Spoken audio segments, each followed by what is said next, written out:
가장 쉬운 방법이 어떻게 보면 스스로 창업을 하는 건데, 왜 창업이 제가 봤을 때 가장 쉽냐라고 하면, 다른 나머지 것들 같은 경우에는 내가 컨트롤 할 수 없는 부분의 영역이라고 생각을 해요. 뭐 예를 들면 주식 같은 경우에는 뭐 시장 안에서 그 시장의 흐름을 파악을 하고, 그리고 거기 안에서 내가 싸게 사서 비싸게 파는 원리일 텐데, 근데 그렇다라고 하면 컨트롤 할 수 있는 거는 오로지 나 자신밖에 없어요. 시장은 내가 컨트롤 할 수 없잖아요. 예측도 안 되는 영역인 거고. 그래서 어려운 거고, 또 가장 어려운 거는 그 등락폭에 맞춰가지고 내 감정이 요동친다는 거예요. 가장 어려운 것 중에 하나가 결국에는 감정을 컨트롤하는 영역일 텐데, 가장 어려운 거를 사람들이 또 웃긴 게 가장 많이 시도하려고 한다는 게 저한테는 좀 역설적으로 느껴지긴 하거든요. 그래서 주식을 하거나 뭐 코인을 하는 사람들 중에 성공하는 사람들은 극소수라고 생각을 해요. 왜냐? 가장 어려운 감정의 영역을 컨트롤해야 되니까. 그렇다면 이제 뭐 남은 거는 부동산일 텐데, 뭐 부동산 같은 경우에는 저는 좋게 생각을 해요. 할 수만 있다라고 하면. 그리고 그 안에서도 사업의 성격을 띠는 부동산 투자 방법들이 있는 걸로 알고 있고, 저도 좀 해볼까 라는 생각을 하긴 했었어요. 근데 안 하게 된 저의 가장 근본적인 이유는, 이거는 뭐 순전히 저의 얘기인데, 일단 부동산으로 돈을 벌었다고 가정을 해볼게요. 뭐 100억이라고 가정을 해볼게요. 그러면 그 뒤에 삶은 뭐가 있느냐는 거죠. 그러니까 돈은 지금 나한테 100억이 있는데, 아까도 말씀드렸던 것처럼 어떤 행동을 하면 그 행동에 맞는 경험과 결과를 다 누구든 누리게 될 거 아니에요. 근데 부동산으로 내가 돈을 벌었다는 거 외에는 무엇을 배웠을까 라는 생각이 들더라고요. 왜냐면 저에게는 일 자체로서의 그 가치 있는 일을 한다는 것도 중요한 의미거든요. 네, 아무튼 이거는 뭐 저의 얘기인 거고, 다시 돌아가가지고, 일반인들이 부동산을 하면 좋죠. 왜냐면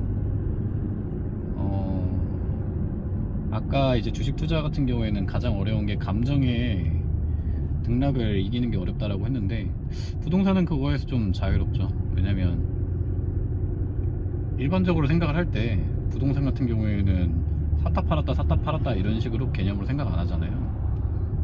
한번 투자를 하면 장기적으로 그냥 무조건 갖게 되고, 왜냐면 거래 금액도 크고, 투자를 했었을 때 샀다 팔았다 라고 하는 개념 자체가 좀 주식에 비해서 훨씬 덜 하니까. 그러니까 반강제적으로 이제 그 장기 투자자가 되는 거죠. 그래서 대부분이 돈을 벌었다라고 생각을 해요, 부동산 같은 경우에는. 그리고 또 가장 좋은 이유 중에 하나가 레버리지가 되는 이유인 거고. 그래서 일반인들 입장에서는 부동산 투자를 해서 뭐 어느 정도 수익을 장기적으로 올리고, 또 그걸로 부동산을 투자하는 게 일반적으로 부자가 되는 길이긴 했죠, 지금까지는. 근데 그것도 이제 사실 좀 많이 어려워진 이유는, 그냥 원래 매매가 자체가 올라 버렸다 보니까 평범한 사람들 입장에서는 급여는 그대로인데 매매가가 너무 오르니까 집을 살 수가 없는 거죠. 작은 데라도 사고 싶은데. 그렇다고 또 수도권에서 너무 멀어진 매물들은 사고 싶지가 않고. 그러면 또 이 얘기에서의 결론은 뭐냐, 버는 월 소득 자체를 올려야 된다예요. 또 결국에는 이게 역설적이긴 하지만,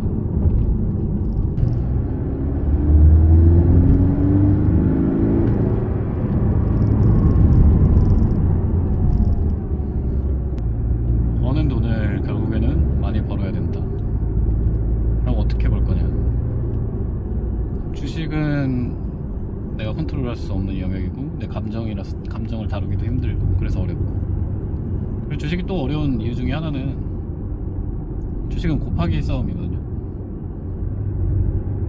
이게 무슨 말이냐면, 당연한 얘기긴 한데 이거를 좀 간과하는 부분들이 많은 것 같아요. 주식은 원금 곱하기 수익률이잖아요. 근데 일반적으로 보통은 다 그렇게 생각하는 것 같아요. 내가 수익률이 이 정도로 좋으니까 나는 주식으로 무조건 성공할 수 있어. 짧게 돈을 벌었을 때. 근데 곱하기 싸움에서는 결국에는 내가 아무리 1000% 1000% 이렇게 곱한다 하더라도 마지막에 한번 곱하기 0 당하면은 제로가 되는 거거든요. 너무 극단적으로 얘기가 들릴 수 있다라고 생각할 수도 있지만 이게 실제로 번번이 일어나는 일이에요. 뭐 최근 같은 경우에 이번에도 보면 뭐 한 2년 정도 상승장이 있었다가 그 뒤에는 이제 갑자기 조정장이 많이 크게 와가지고 많이 번 분들이 물론 수익을 좀 보긴 했지만 당연히 이번에 꽤나 많이 잃은 걸로 알고 있거든요. 꽤나 많이. 그러니까 그런 거를 보면 결국에는 아무리 그 상승장 때는 누구나 다 파티장이죠. 근데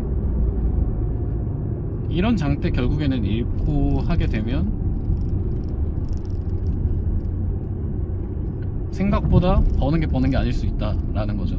내가 아무리 10년간 20년간 수익이 얼마나 되었던 간에 단 한 번의 실수로 모든 게 사라질 수도 있는 게 주식이라고 생각을 해요.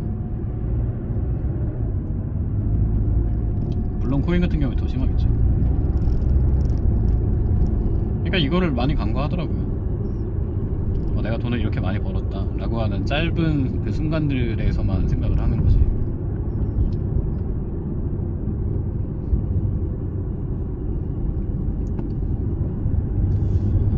그리고 또 가장 큰 이유 중에 하나는 그리고 수익률이 뭐 나는 뭐 끝까지 냉철하게 이성적인 인간으로 살 수가 있다 라고 얘기를 한다고 쳐요. 근데 원금은 또 어떻게 해결하실 생각인가요? 아까도 얘기한 것처럼 원금 곱하기 수익률인데 수익률이 아무리 높아도 원금이 작으면 해결이 되지 않는 문제인 거예요. 그러니까 어느 정도 이게 내가 수익을 주식으로 하려고 했었을 때 의미가 있으려면 최소 몇천만 원 단위 이상이 들어가야 되는데 근데 일반인들 입장에서 그 정도 금액을 넣을 수 있냐 이거죠.